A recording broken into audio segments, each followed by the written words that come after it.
COVID-19 has changed the course of history. What started off as a flu-like illness in one corner of the world has changed the lifestyles of billions of people. With the campaign Heal, Pray, Love, Fast&Up has taken up the initiative to help, support, and energize those who have been affected and those who have worked tirelessly to bring us all back to good health. Today, Fast&Up has organized a live roundtable discussion with India's leading healthcare experts where you can get an answer to your concerns and queries with regards to COVID recovery. The do's and don'ts, the important steps to take, and much, much more. I shall be moderating the panel discussion today. Sonali Swami here. I'm a fitness and wellness coach. I'm also an athlete. I compete in bodybuilding, an Asian bronze medalist, and a mom, of course. And I have just recovered, along with my family, from COVID. I tested positive in April and it took a lot of time. And that's why I am looking forward to an insightful session. So let's meet our elite panel of experts without further ado. Nutritionists to stars like Deepika Padukone, Karan Johar, Shahid Kapoor, Ranbir Kapoor, functional and lifestyle practitioner Pooja Makhija, to date has transformed the bodies and the lives of thousands of people. Her best-selling book released in 2012, Eat, Delete, has been translated into Hindi, Bengali, Gujarati, Marathi. In 2017, she launched her second book, Eat, Delete, Junior, a parental read on child nutrition, and recently launched N for Nourish, India's first children's book aimed at teaching kids about nutrition. That's pretty cool. She also had her own TV show, The Pooja Makhija Show, on the Food channel, her own radio show on Magic FM, and has a regular column in the Times of India. Pooja is also an entrepreneur. She has her own online portal, www.nourishgenie.com, and her own line of healthy snacks, Nourishables. Most importantly, Pooja is a mother of two adorable girls, her most important role to date. Welcome, Pooja. Thank you. Thank you so much. Dr. Agam Vora is a chest specialist and medical director of Advanced Multi-Speciality Hospital, Mumbai. He is an honorary consultant chest physician at Karuna Hospital, Manav Kalyan Kendra, and Suchak Hospital. He is an assistant honorary chest physician and in charge of Department of Chest and TB at Dr. R.N. Cooper Municipal General Hospital. He has 20 plus years of experience in his field of pulmonology and has helped more than 4 lakh patients so far. Dr. Agam Vora was conferred the Young Scientist Award by Tuberculosis Association of India. He was invited to be a member of the subcommittee of Drug Technical Advisory Board. He's written a few health columns addressing health problems and easy solutions for the community. He has been invited on various national and international platforms to deliver guest lectures. He has delivered more than 500 guest lectures. He has organized more than 30 national and international conferences. Thank you so much for joining us today, Doctor. We have Dr. Vineet Samdani. Thanks, Sonali. He is a pediatrician. I wish. Yes, sir. I wish you should introduce me wherever I'm being introduced. It makes me feel so special. Thanks for that. Dr. Vineet Samdani is a pediatrician with a special interest in newborns. Attached, Breach Candy, HN Reliance, SRCC Hospital, Bhatia and Saifi Hospitals. Honorary Assistant Professor, Sir JJ Group of Hospital in Grant Medical College, Mumbai. Postgraduate teacher for MD and DNB Pediatrics. Been recognized under top doctors in Mumbai in the field of pediatrics a couple of times in the year. Dr. Vineet was awarded first rank in MD examination in pediatrics by Mumbai University in July 2004. And if we talk about his other achievements, I can keep on going on and on. He has been the chairperson in many important projects, committees, institutions, and has been an author of many research papers. He has even been associated with the field of education. Thank you so much, Dr. Vineet, for joining us. Thank you, Sonali, for your kind words. And India, we have Parthiv Patel he's an Indian cricketer, wicket-keeper batsman, and was a member of the Indian national cricket team. When he played for the Indian team in 2002, he became the youngest wicket-keeper to represent the country in tests. He successfully led the Gujarat team in 2016-17 Ranji Trophy and became only the first captain to have won all 3 major domestic titles. He has been part of IPL since its inception, has now successfully continued his cricket journey as a commentator. Along with being a commentator, Parthiv is also associated with one of the most successful IPL teams, Mumbai Indians, as a talent scout and is managing both roles beautifully. Thank you for joining us today, Parthiv. Thank you. Good to be here. So the total number of COVID cases in India have been approximately 2.69 crore, out of which 2.40 crore have recovered. 26 lakh are active. Currently, there are several talks about those that are fighting the virus and recovering, those that are facing complications, those that are asymptomatic, etc. It's natural to find yourself feeling anxious and feeling confused about all of this. So today's discussion will provide an answer to all your questions. So let's dive right into it.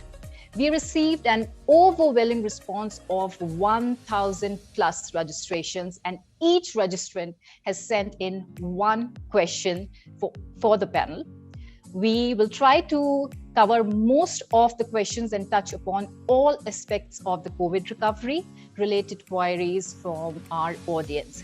Here we begin with Pooja Mukhija. Hello, Pooja. Hope you're doing well. All well, all well. Hope's all well with you as well.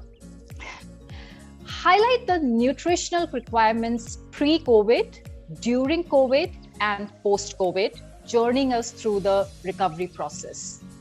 Cases of making sure that when the virus, whether it's the coronavirus today or it is the so many other viruses or diseases that hit the human body is marvelously capable of battling them by themselves. Nutrition is your first line of defense. Having a body which is equipped with enough stores of its nutrient values in terms of good quality nutrition can be the fort you can protect yourself in forever. Of course, since Corona has hit pandemic levels, and which is what we are all eating, talking, and speaking about only these days. Nutrition has really come to the highlight of it. It's sad, but it has taken a pandemic for most people to realize how crucial their nutrition is with respect to their survival rates.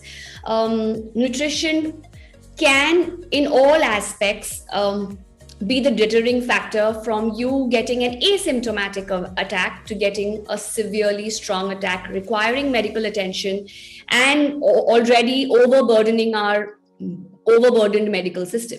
I will go as we go along as the questions pertaining to what should be the highlight points, whether it's proteins or it's nutritional deficiencies, or it's just the fact that most people during COVID have lost their sense of taste and smell, and therefore are only comfort eating to things that they might want to eat that would emotionally make them happy. See, it is a isolating disease. It is somewhere where you are sitting down, in most likelihood, isolated in a room.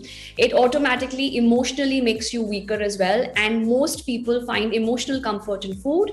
But if you learn how to use this emotional distress or relieving this emotional distress with good nutrition, you will be easier out of the clutches of the virus and all the so many side effects that the virus is leaving us with.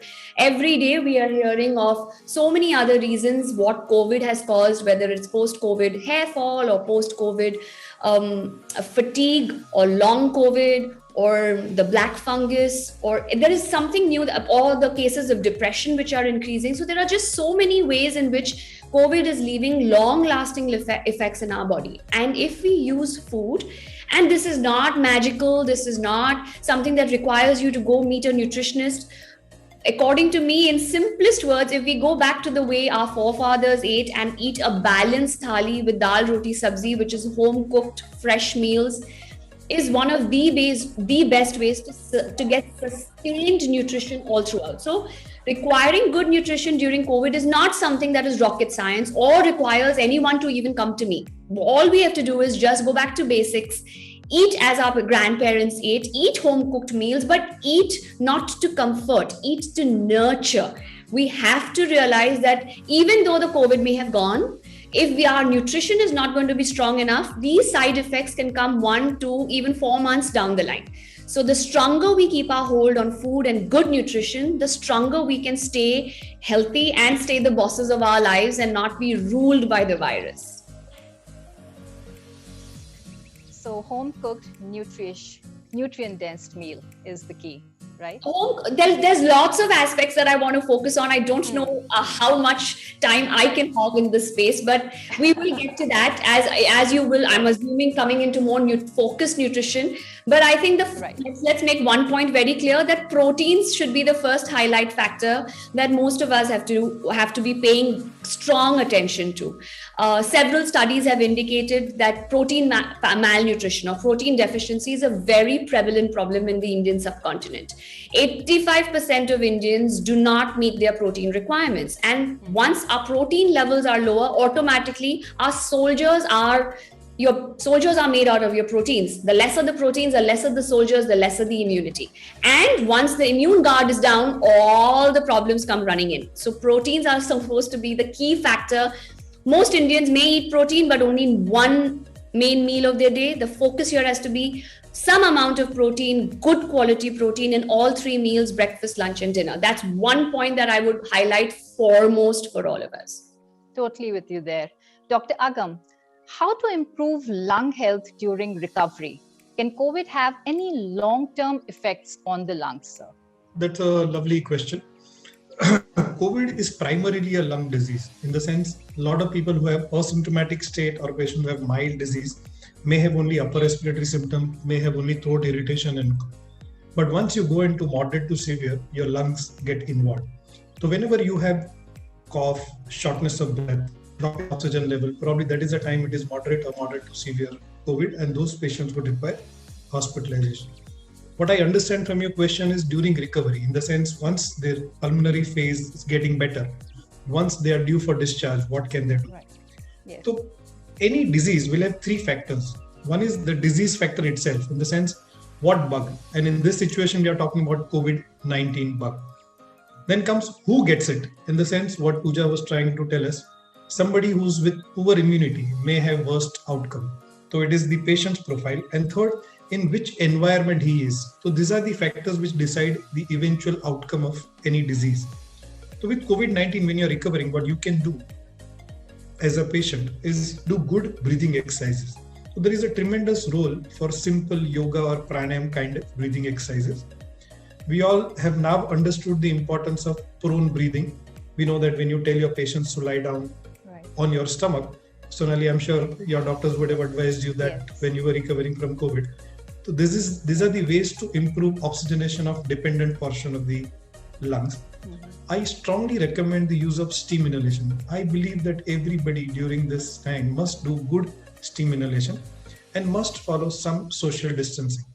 This social distancing is not only for you to give disease to others, but also for you to get less infections from others. When you have this COVID, your immunity is suppressed, your lungs are swollen, they are inflamed, and there are higher chances of you getting infections from community. So you have to be careful from that angle as well. So if I have to conclude, steam inhalation for everybody, some breathing exercises, yoga, pranayam for everybody. Whenever possible, prone ventilation, lie down flat on your stomach. Spend some time in sunlight and eat good food. Thanks.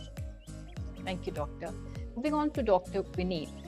What are your views on severity of COVID in children and steps to be taken by parents to ensure their efficient recovery. COVID is unfortunately a big pandemic that's affecting a lot of adults and the children. But the good news for kids is 98% of them, close to 98% of them, are asymptomatic or mild. By mild, I mean to say they have fever for a day or 36 hours, and post that they recover. And asymptomatic would be an accidental detection because of an adult being positive. So the severity of COVID infection in kids is extremely low. You're looking at 1 or 2% that may get complicated with something known as an MIS-C or a respiratory issue. And of the 1 to 2%, probably the mortality would be around 0.03 to 0.1%. So the only take-home message with this is that COVID in kids, the recovery is excellent. Most of the kids are asymptomatic or mildly symptomatic. They recover very well with simple paracetamol at home. There is no other specific medication that needs to be given in terms of antibiotics, antivirals in 98% of the cases.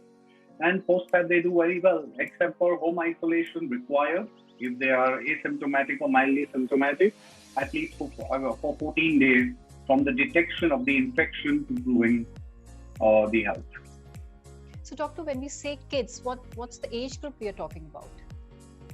So this goes from newborns to at least 60 to 18 years of age.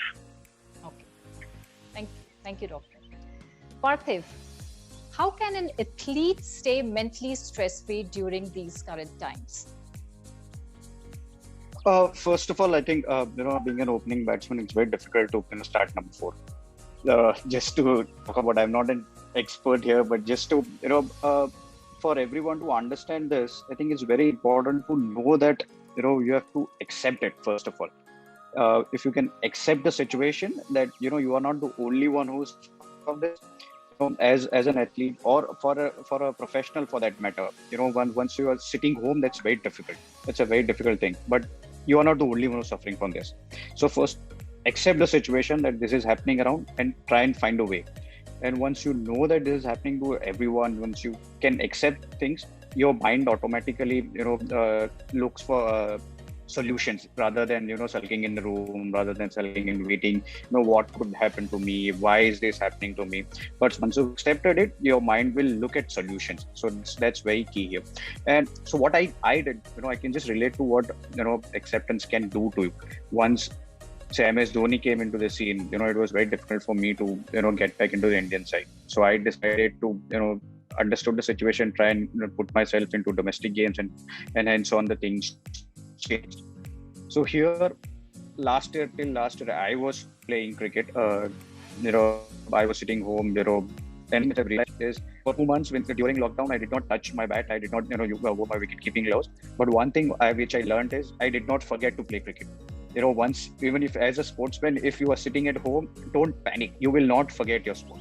So, it is very important to stay mentally healthy, as you rightly said.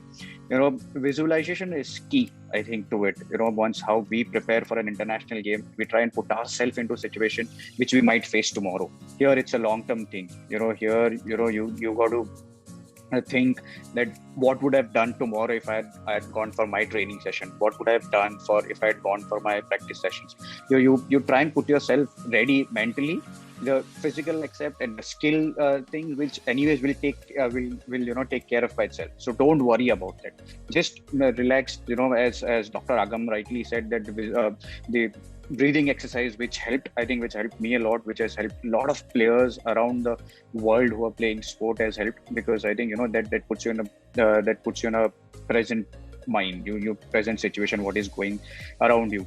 But have your exercise routine, make sure that you have your proper, consult your trainers, consult your physician. The eating is very important. Once you are so used to active life, and once you have to spend so much of time, there are tendency that which I put on a lot of weight, because once you have nothing to do, you start eating. That's how the normal mind works. So try and have your disciplined mind, and that will all happen if you're exercising, if you're doing your breathing exercise right, you're making sure that you're staying in present, and try and create a new habit. As sometimes, as we in sports say that, records are there to be broken, records are made to be broken. So here you might, start creating a new hobby for yourself. Maybe it's eating, maybe it's exercising, and new exercising, maybe reading, which for till today it was a very difficult thing for me. I've always said that if I read one page I'll sleep, but now I can read one book at one stretch. So that's something which I developed and which has helped me to learn, which has helped me to grow my mind. So all of these things can happen once you accept it, once you look at positively. There are a lot of things can open around you. How wonderful. Having a positive mindset really helps. Totally agree with you there. Being a COVID recovered patient myself, one common issue is anxiety and panic that most of us experience. So coming to you, Pooja, COVID affects the patient's mental health, like you had mentioned earlier. What nutrients should we consume to keep anxiety at bay?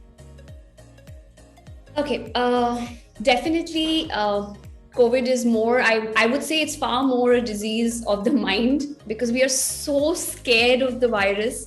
And we are so scared that all the symptoms are going to be on us. And as Dr. Samadani just said, that 98% of us require nothing more than a crocin, right? So, but the fear is so much that everyone wants to start taking all possible medications that they have heard neighbors, friends, colleagues take.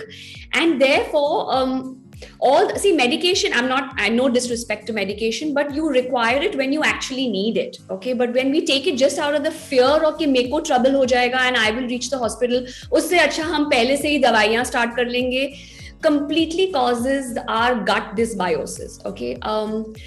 We always believed that our brain is our main control, and our brain controls our body. Okay. But today more and more research tells us that our gut is actually the main command center. If your brain sends one signal to the gut, your gut sends 9 signals back to the brain. So how you're eating can have a very vast influence on how you are thinking, how you are feeling, how you are responding. And in most likelihood, two modalities go wrong. A, when we are over medicating ourselves because of the fear of the deadly symptoms and the fear of reaching the hospital. 2, because, like I said, because we are in isolation and because we can't taste much, we are relying more on things that देख के मुझे खुशी मिलती है, or foods that are considered to be comfort food for when I'm not feeling well, that halwa, that gulab jamun, that samosa. So what both those aspects are doing to you is your entire gut microbiome. The microbiome is what, the ecoflora is what gives our body, it's actually the pharmacy inside our body. Okay, it is our gut microbiome that helps us synthesize the essential vitamins, including vitamin D, including vitamin B12, including absorption of the vitamins from the correct food that you're eating. But when we are not eating well, when we are taking over medication, our gut microbiome is dead. Now, when the gut microbiome is dead, not only is our pharmaceutical factory down, but also our mind gets affected. And therefore, mood swings, depression, anxiety, panic, fear become far more. To boil down to most things as a nutritionist, I'm going to give you all very basic science of really not binge eating just for your tongue, but to eat more for nurture. We have to realize that every bite that we put into our body is information. Information for good health, good hair, good skin, good vitality, good immunity, or it is information towards disease, diabetes, blood pressure, hair fall, gas, acidity, constipation. From minor to major complications all start from the information you're giving your body. If you're not eating well, you're asking for more side effects, mind and body, depression being one of them, or anxiety being one of them. Key points to focus is always basic, balanced food. Please do not make one food group the enemy. Most people have gained weight during COVID and then they make carbs the deadly enemy and say, abhi main bilkul carbs nahi khaungi and I'm going to lose this post-COVID 4-5 kilos that I have put on. So they make food the enemy, and that's where the trouble arises. Carbs is not your enemy. Carbs are your energy givers. Carbs is what gives you the battery to run the day. If you're not going to eat enough carbs, the proteins have to do the job of the carbs. So making food the enemy is the starting point of falling down. So do not say one food group is better than the other and not eat carbs. Not eating carbs can worsen your sleep. Not eating carbs can worsen your moods. No sleep, no recovery, repair, regeneration of good cells, degeneration of bad cells. None of that happens when you don't sleep well. And carbs are very essential for you to not only sleep well, but sleep deep, which is also very important for your immune function as well as your recovery. So do not make food the enemy. Please eat a balanced plate. If you have taken a lot of medication, please replace it with some good, healthy probiotics. I do not mean only 4-5 culture of probiotics that are available in the market and popping pills, but eat a varied plate. Your prebiotics are all forms of fiber, so your raw fruits and vegetables can become the food for good bacteria. Your pickled vegetables, which is so ethnically Indian, are the best way to recolonize the healthy bacteria in your gut. The healthy bacteria in your gut is the one that makes serotonin. 90% of your feel-good hormone, serotonin, is produced in your gut. Make sure you're eating well so that your gut produces the serotonin. As soon as the serotonin goes up, the cortisol goes down, and your anxiety and your mood swings go down. As soon as serotonin goes up, you make more melatonin. You make more melatonin, you sleep better. So it's a very, it's literally like holding your hands well and playing Ringa Ringa Roses properly, or then you're all just falling down. One person breaks the chain, one bad habit breaks the chain, one carb enemy breaks the chain. All of them hold hands to give yourself a good nurture and therefore an automatically functioning, magical human body. God gave us a pharmaceutical industry in our gut, but we are not making the most of it. We are not nurturing it with the raw material so that it can make the vitamins, it can make the nutrients, it can make the soldiers, the antibodies, and protect ourselves. So for depression, I would primarily focus on balanced meals. Not for depression, I meant for anxiety. Balanced meals, good probiotics. Focus on magnesium because it can really help you calm your nerves down. So magnesium glycinate can be a good supplement which will help you sleep better and therefore calm your nerves down. All vitamins that I may recommend, please do speak with your doctor or nutritionist before you get started. This is not a free forum for me to recommend any doses to anyone. So please do speak with your doctor before getting started. Magnesium can help, probiotics can help, great sleep can help, and good food can help. Your basic 5 fingers of nutrition: proteins, carbs, vitamins, fats, vitamins, and minerals. If you learn how to make a fist, we can punch every damn disease back out of our body. If you make sure your 3 main meals, breakfast, lunch, and dinner, is always a punch. So your carbs are your poha, idli, roti, dal, chawal. Your proteins are your dals, pulses, legumes, your chicken, fish, eggs. Fats are your good fats, your nuts, your seeds, and vitamins and minerals come from your fruits and vegetables. Pack a fist at each meal and you're doing yourself a great job. You don't really need a nutritionist to crack the code. All you need to do is to know your basic nutrition and apply it in our day-to-day life. Our Indian thali is a balanced plate. We will eat roti. Sometimes we eat roti and rice with dal and sabzi. And that's a perfect meal. A khichdi is a perfect meal. Idli dosa is a perfect meal. Poha with sprouts is a perfect meal. Beautifully put there, Pooja. I completely agree with you, especially when you're talking about anxiety. मैं आपके साथ कुछ share करना चाहूँगी because I've recently recovered, and first of all, you're isolated, and it was the entire family. So the kids, husband, everybody is isolated. So you kind of feel depressed and very low.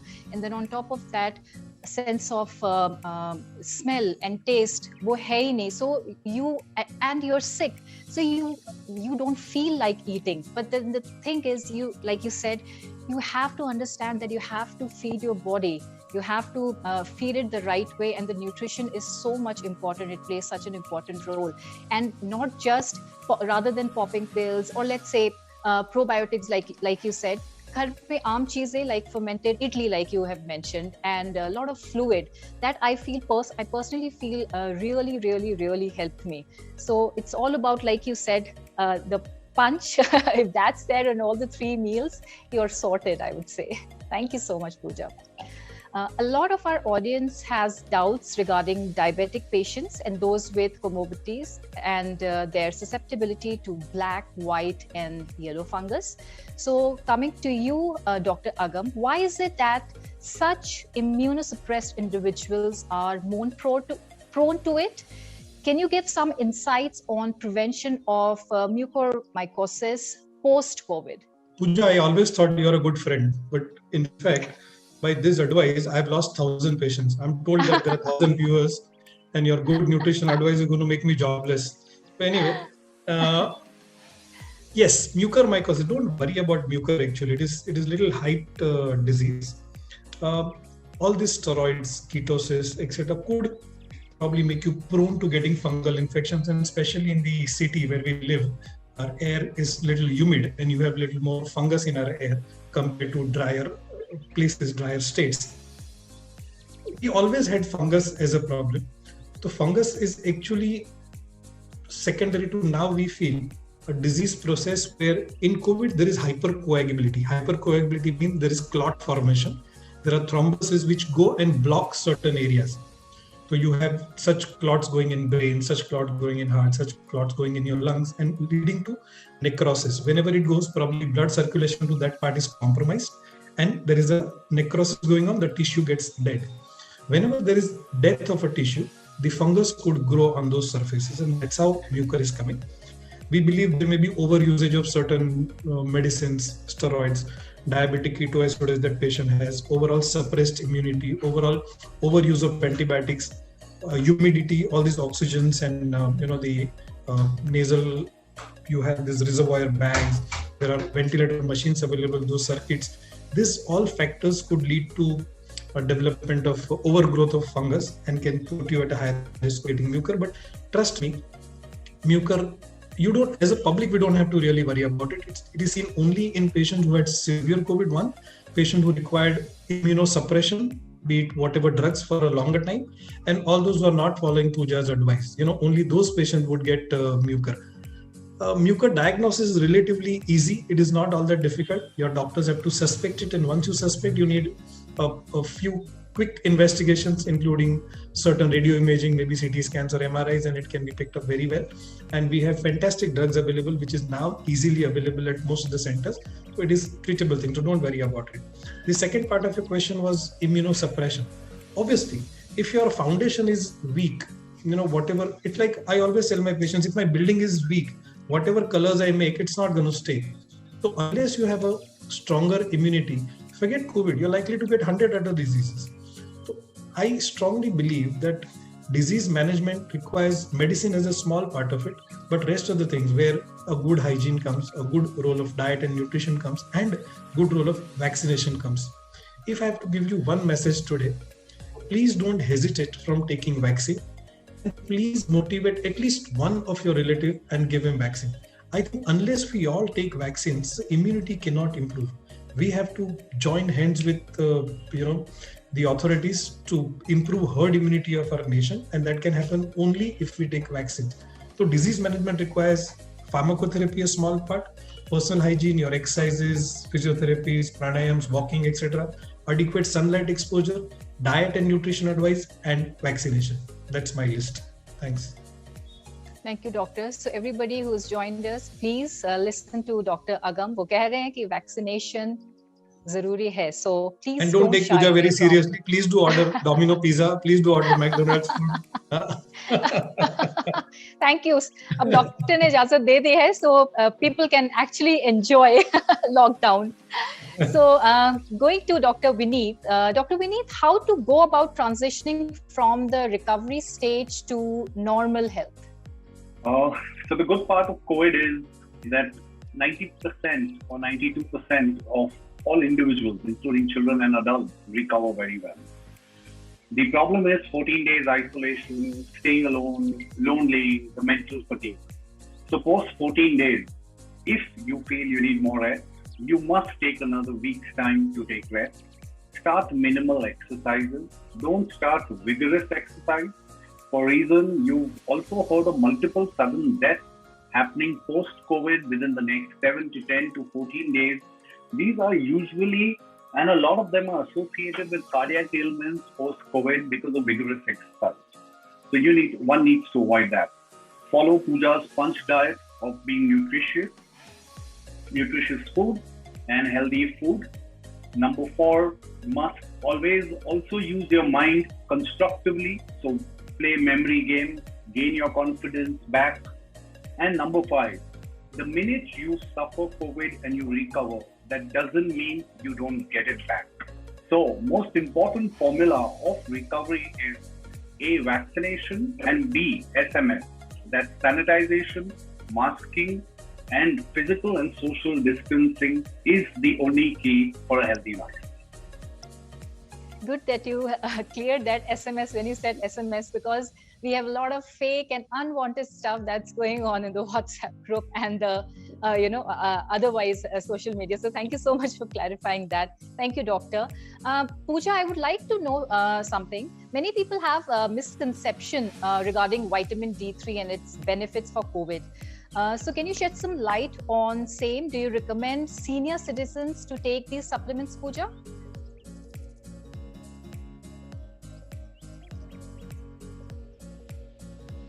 Pooja, you are on mute. Please unmute. I said I'm sitting in a room full of doctors, so I'm going to be speaking all theory and studies. Vitamin D is extremely crucial. First, me as a nutritionist, when I studied nutrition, vitamin D was only essential for bone health.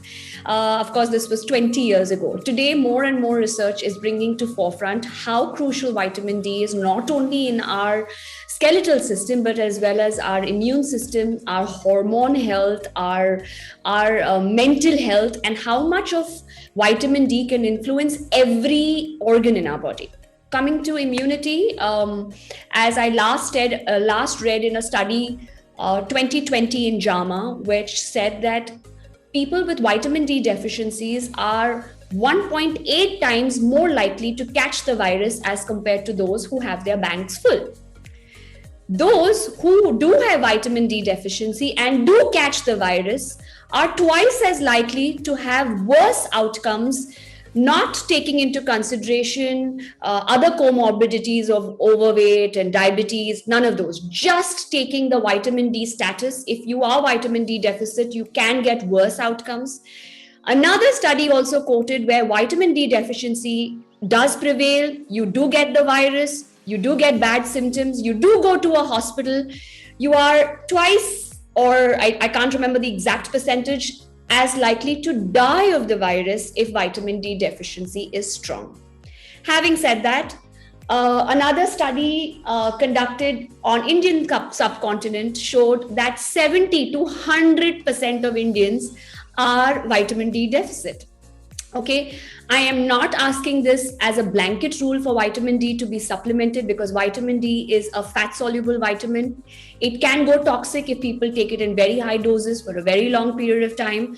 Therefore, without doing a blood investigation and knowing actual levels of vitamin D, high dose supplementation should not be taken. However, taking a 1000 to a 2000 IU, which is a safe dose for all to take even today, even without doing blood tests, is an absolutely safe way to improve your immunity, along with many other areas in which vitamin D plays a very crucial role. Vitamin D also helps us in our recovery system. So many people who are facing post-COVID fatigue, post-COVID hair fall, all vitamin D can work on even those fronts to help us recover from all these symptoms, because long COVID seems to be bothering a large percentage of people. I wouldn't know the exact numbers, but from day-to-day interactions that I have a lot of clients who are still facing post-COVID weakness, malaise, hair fall, anosmia, where their sense of smell and taste isn't come back for 1 to 2 months post meeting the virus. Vitamin D can play a crucial role on all these fronts. Most people will say, Pooja, you're a nutritionist, tell us food ways of getting vitamin D. Vitamin D is found in literally 0.1% of foods. The egg yolk has a very little aspect of it. It was supposed to be a vitamin. Our human body, with exposure to good sunlight, would make through our skin. But like I said, most of us have bad gut microbiome. The dysbiosis is not letting us make enough vitamin D. Of course, the smog and the pollution over our heads is not letting us absorb that UV-free light for our skin to make vitamin D, which is why the deficiency is so prevalent. Fortification of foods with vitamin D, which is very common in the West, sadly has not caught on in India. So we do not have freely fortified foods available. Therefore, supplementation tends to become our important source to get this nutrient. Like I said, high doses can only be given once blood investigations are done and with a prescription from your doctor. But 1,000 to 2,000 is a safe dose for adults to take till they can get blood work done. Do you recommend senior citizens to take these supplements, Pooja? Yes, I do recommend senior citizens to take this supplement as well, because they require it much more than us. Their body is not making it as efficiently as perhaps it would when you are younger. Their requirement is more not only from the bone health perspective, but also from the immune system perspective. So yes, I would recommend senior citizens to take the vitamin D as well. Parthiv, can COVID have any long-term effects on the life of a sports person? It could, I think, but what I won't be able to answer it as medically or not, but I think, but it could have an effect that depends on when a person is starting to play cricket or play the sport after, being affected. It's important that, there are two aspects of it. There is one is clinically fit, and there is another one which is return to play fit. Whether are you, fit enough to play? Are you fit enough to, do those explosive movements? Are you good enough to, or your lungs are good enough to, take that load of, running for a longer time, or whether, you can stay on the ground with that exposure of sun and all of that for 7 hours or 8 hours or not. So it is very important to when you can start. That's where the doctors and the physios and the trainers, all of them becomes very crucial, because for us sportsmen, like you also play sport. For us it's like if अगर थोड़ा injured हो गए तो एक pain killer दे दो, हम खेल लेंगे, उससे फर्क नहीं पड़ेगा. That's how we've been grown up, that पहले game निकाल देते, then we'll see what will happen. But here this is completely different, where you have to be 100% fit before stepping onto the ground, or before making sure that you are starting you are doing your routine stuff, because it could affect differently to a different person. So knowing your body, you got to recall pehle kaise hota tha, what I used to do and all of that. So then you have to have that record with you, with your physio and trainers, and then start doing your sport. So for a long term to it is going to take time. First of all, you have to make sure that you're 100% recovered. I know, we all, once we get ill or we have something, any kind of disease before, we want to get back to our thing. We want to get back to our profession. But to have patience and make sure that, we are 100% ready, then only push yourself to an extent. Because normal life, yes, you can get back to a normal life, but as a sportsman, it is different. The intensity, the everything, the pressure of handling the situation is different than the normal life. So I think it's very important to know when to step onto it, and then you can easily prolong your career a bit. Rightly said. I completely agree with you, Parthiv. Like I had, जब मैंने introduction किया था तो मैंने आपको बताया I'm a bodybuilding athlete and I train 6 times a week, and I train. It's quite an intense training. And COVID की वजह से a lot of people thought that okay, she's a bodybuilder, she would get back in no time. एक हफ्ता 10 दिन, 14 days, probably after 14 days of isolation, she would be back. But I really took my time, and even now I'm not lifting very heavy. I'm just taking one day at a time and gradually increasing the weight. So आपने बिल्कुल बहुत सही बात कही है कि एक normal life में आना, especially for a sports person, I think you really have to be थोड़ा सा careful रहना चाहिए. If you need to take a step back, please take a step back, analyze धीरे-धीरे करके, and see, like you said, आपको ये भी देखना है कि आप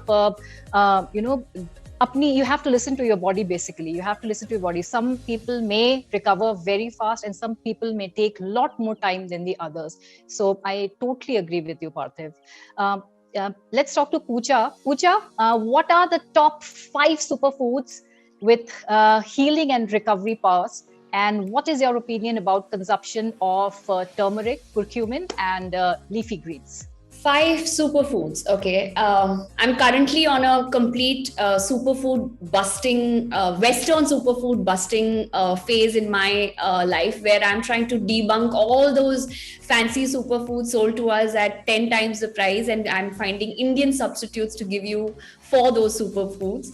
But if I'm going to talk about superfoods for COVID, my first superfood would be protein, because like I said, that is the base foundations for your antibody production, as well as your soldiers, your T cells, B cells, everything. So please make sure your protein intake is good.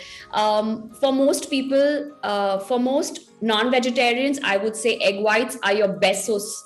Easily digestible, 100% reference protein. They do not bother you with your with the heat, with the digestion ability. Their amino acid profile is complete. So egg whites would be a lovely way to up your protein quotient. For for vegetarians, we could use sattu, we could use nuts, we could use our pulses and legumes, because these are the safer ways to up the protein intake, because that is the number one superfood. So superfoods don't always have to be very fancy names and very expensive. They can be very simple things found in our kitchen. The second superfood I would say for COVID would be lots of hydration or good amount of water.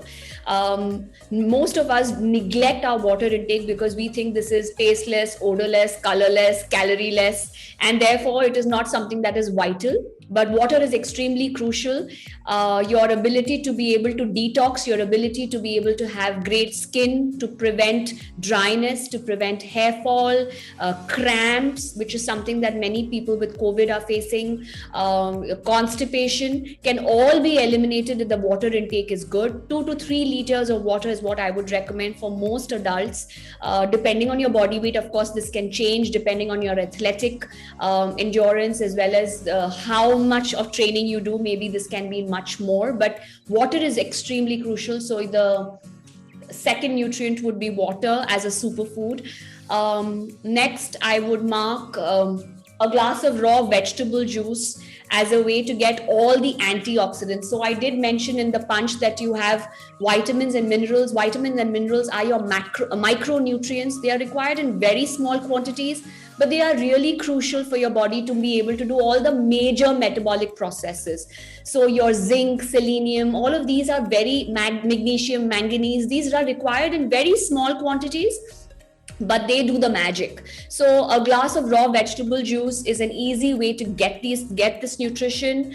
I recommend taking any 3 colors of vegetables available in your fridge. For example, carrot, tomato, spinach, or you could take dudi, kakdi, and beetroot. So just whatever vegetables are available in your fridge, wash them thoroughly, peel the ones that are dirty parts, peel them out well. You don't need a fancy juicer. Put them in a normal blender with a little bit of water, blend, strain. 50% of the roughage goes back into the glass. If you can have it without straining, excellent, but otherwise minimum 50% goes back into the glass. Put a squash of lime, put some fresh herbs or mint leaves or pudina, basil, tulsi to add the flavor. Put a piece of fresh ginger. When curcumin or fresh turmeric is available, put a little bit of that. And immediately slurp it down. The key word is you cannot make this juice and carry it around. You can't make this juice and wait till you go for a shower and come back. You have to make the juice and slurp it down. So do it yourself, stand in the kitchen and slurp it down immediately. That's the way to make sure the nutrition is absorbed into the body. Otherwise, most of these nutrients are water soluble and therefore lost with oxidation into the air. So that's my third. My fourth would definitely be curcumin, which is haldi, because haldi is curcumin is the active ingredient in haldi. Okay, so most people think that having 1 glass of haldi wala doodh or drinking haldi wala kadha is doing the job, but curcumin is the extract from haldi. So if I want you to take 500 milligrams of curcumin, you will have to have like 5 kilos of haldi to get that much extract in a day.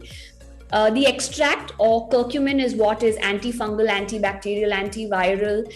It can help prevent the symptoms of COVID, which is cough and cold and persistent trouble in terms of breathing. It also keeps all the other side effects at bay, because it is, like I said, it can combat the virus, the fungus, as well as the bacteria. So curcumin can really work magic. I do recommend 500 milligrams of curcumin when you're in the active phase of COVID for those 14 days. Those who have very active or very strong symptoms of cough and cold, even 500 milligrams twice a day is recommended. You have to make sure your water intake is good as well.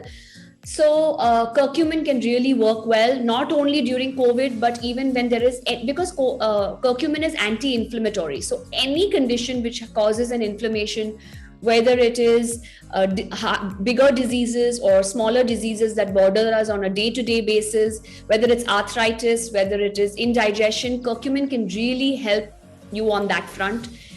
And I think I'm done with 4. And the 5th superfood that I would focus on is a balanced meal. I don't think there's anything that can work in isolation. So till you don't give your body everything, wo ek superfood, see, please realize superfood is like the cherry on the cake.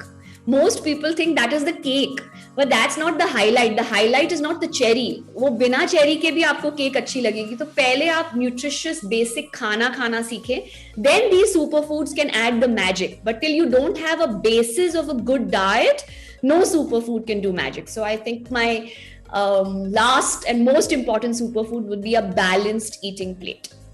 Awesome, wonderful. Thank you so much. एक last question मैं doctor Vineet से पूछना चाहती हूँ before we take questions audience के.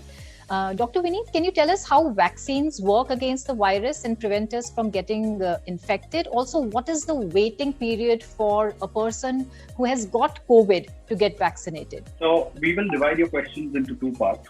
But your last question is the most difficult to understand after medical school also. Yeah, so we will not go scientific, we'll go in plain and simple language.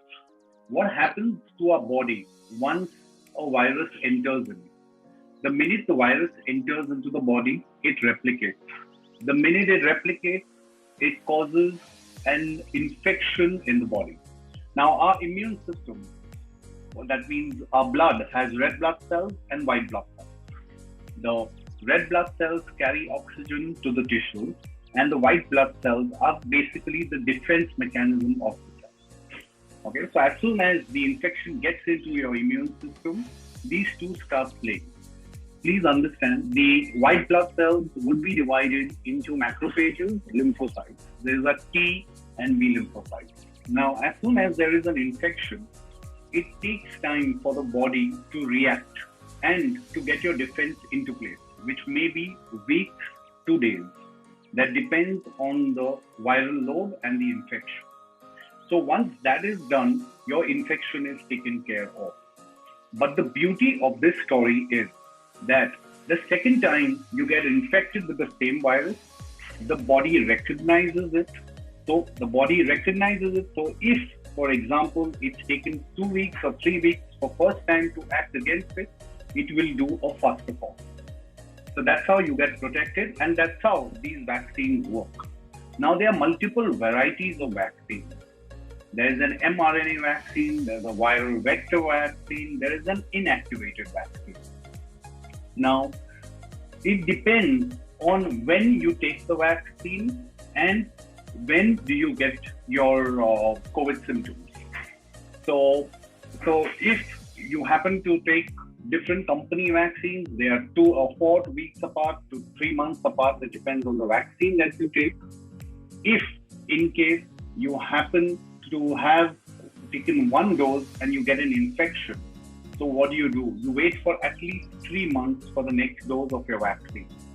Now for children, usually the kids have a mild or an asymptomatic infection, but as they recover by day 14, once the vaccination drive for kids would start, which would start possibly in July to September, hopefully if Indian government agrees, then an asymptomatic or mildly infected kid can get vaccinated at 14 days onwards. A person who's got 1 dose and has got an infection can wait for 3 months, person who's received plasma treatment or monoclonal antibodies, they've been advised to wait for 3 months for the vaccination. So these are the ways that vaccines A work, and B, when do you take the vaccination? But important point, whether you suffer COVID or you don't suffer COVID, vaccinations is a must. It is not 100% proof, but it is a protective response. Depending on the company vaccination that you take, the effectivity is between 70 to 90%. And as usual, COVID appropriate behavior needs to be. Thank you doctor doctor अगम, आपके लिए दो बहुत important सवाल हैं audience की तरफ से. The first question is from Saurabh Sharma. I am feeling light chest pain and my smell had gone, I think, on 23rd April and came back after 2 days. I had not tested for positive. On 22nd May, I got co-vaccine. What about my chest pain? Difficult to answer. See, your symptom depend on the treatment of any symptom depend on diagnosis. So chest pain, what is that chest pain due to? We need to understand before we jump on treatment part of it. So chest pain, as I understand, probably in your case, must be more of myalgia pain, must be more of muscle related pain. And I believe a good breathing exercises, sunlight exposure would take care of it, and you don't need anything beyond that, in my opinion. Still, if it persists, you must find out what is that pain due to, and in that situation, you will have to consult your doctors. You may have to get one X-ray chest done. You may have to get one ECG done. And the common causes of chest pain otherwise are gastritis and acidity and reflux kind. So then probably your doctors would advise you accordingly. It may be very difficult for me to answer treatment for chest pain like this, because it could be heart related, it could be lung related, it could be stomach and gastritis related, it could be muscle related. So probably accordingly.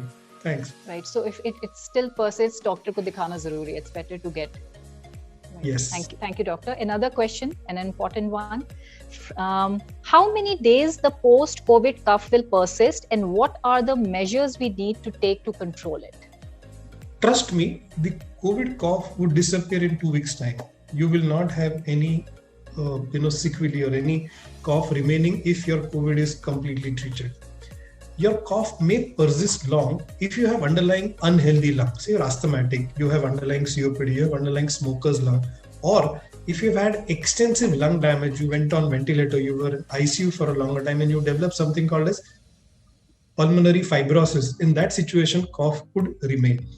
Most of these patients, healthy, mild to moderate varieties, disease recovers in about 2 weeks' time. A lot of doctors have a habit of treating you with steroids, and which is recommended. It is given for the second phase of disease. You all know that disease has first viremic phase, and the next phase, which is inflammatory phase or the cytokine phase, requires treatment with steroids. And all of us treat you with low doses of steroids. The steroid would take care of complications like cough, the symptoms like cough and the fibrosis which otherwise sets in. It takes care of that. So your cough generally settles down in 2 weeks' time. I give you one more week. So if your cough doesn't settle in about 21 days, it may be wiser to investigate further and try to find out. The common causes for cough could be acidity, gastritis, and GE reflux. Second common cause could be sinusitis and probably dripping from sinuses. Third could be underlying bronchitis, underlying unhealthy lung, and fourth could be the fibrosis or the lung damage which COVID has caused. Thanks. Okay, thank you, sir. One last question, Dr. Agam. This is from Prakash Gupta. He wants to know, how is N-acetylene system helping with lung and respiratory health? Great. Mr. Gupta, thank you very much for that question. N-acetyl cysteine has multiple roles. We started exploring role of N-acetyl cysteine as probably one of the strongest antioxidant, one of the strong mucolytic. By mucolytic, I mean when you have those thick secretions and they're so thick, they're so tenacious that you hardly can get it out from your chest. And when you use this kind of molecules, it helps break down those bondages between them, makes it a little lighter so that you can easily get it out. And when we were studying this particular molecule, we realized that it's got multiple functions. And if I restrict my answer to pulmonary thing, it is one of the strong antioxidant. So whatever damages these environmental pollutants do to your lung, it causes release of, nascent oxygen. It causes release of oxygen, which is in the free form. It is not bound. It's not like oxygen O2. It's O, single oxygen, which causes damage. So N-acetylcysteine being strong, antioxidant would bind to it and would not let it cause lung damage. So in simple words, it will prevent lung damages which can happen due to environmental pollutants, which can happen due to smoking, and which can happen due to such injuries to lung. So it is a very useful molecule. A lot of us started using it only in disease state, but there are a lot of studies which are available where people say that even healthy people, if they take it routinely, would help improve their lung functions. Thank you. Thank you, Doctor. This question is for Pooja. Pooja, somebody wants to know, for how long shall we take vitamins, zinc, etc. post-COVID? Also, the amount of protein required in a day for recovery. On an average, I would say about 1 to 1.2 grams per kg body weight is what I would recommend in terms of your protein requirement. Once you know your body weight, you know the protein requirement, online calculators can help you calculate this total protein intake, not very difficult. So that answers the protein. For how long should you take vitamin supplements? Vitamin supplements need to be on a higher dose when in COVID and then need to be stopped. That's a very important aspect to be to be taken care of. Vitamins are not free foods that you can continue for months after. Toxicity is very real with vitamins as well. So when in active disease, you need to take high dose of vitamins, which needs to stop 14 to 21 days post the disease. So therefore, monitoring this with your doctor or your nutritionist is very crucial. Any high dose vitamin should be tapered and stocked within that period and should not be taken indefinitely. Many are water soluble, cannot cause a lot of damage, but the fat soluble ones can do a lot of damage. So please be very mindful about it. During pregnancy, many vitamins in higher doses is contraindicated. So you must consult with your doctor before starting vitamins. Dr. Vineet, there is a lady who wants to know, should kids be given any health supplements after they are tested positive and recovered from COVID? As I noticed, my daughter gets tired frequently. So this is for Dr. Vineet. So basically, multivitamins are meant to keep the immune system optimal. Now, the support of multivitamins have a role to play. There is no specific vitamins that is going to prevent COVID. But in case you're recovering, yes, a multivitamin mix which has age appropriate, weight appropriate, adequate vitamin C, vitamin D, and zinc in there. So that should play the role. Continue it for a month or 2 months, and the child should be fine. Thank you, Dr. Vinny. I think we've tried to cover most of the questions, and it was such an honor and a privilege that I got to speak, and this was quite an insightful session. On behalf of Team Fast&Up, I would like to thank all our experts for enlightening us with their ocean-deep knowledge and for their key insights on COVID recovery. Also, I would take this opportunity to thank our wonderful audience for their intriguing questions and enthusiasm to acquire factual information, without which this event would not have been a great success. So thank you so much, everyone. Thank you so much. Thank you to our elite panelists here. Thank you, Pooja. Thank you, Dr. Vineet. Thank you, Dr. Agam. Thank you, Parthiv, for taking out the time from your busy schedule. I completely understand. इस वक्त सारे doctors बहुत busy हैं.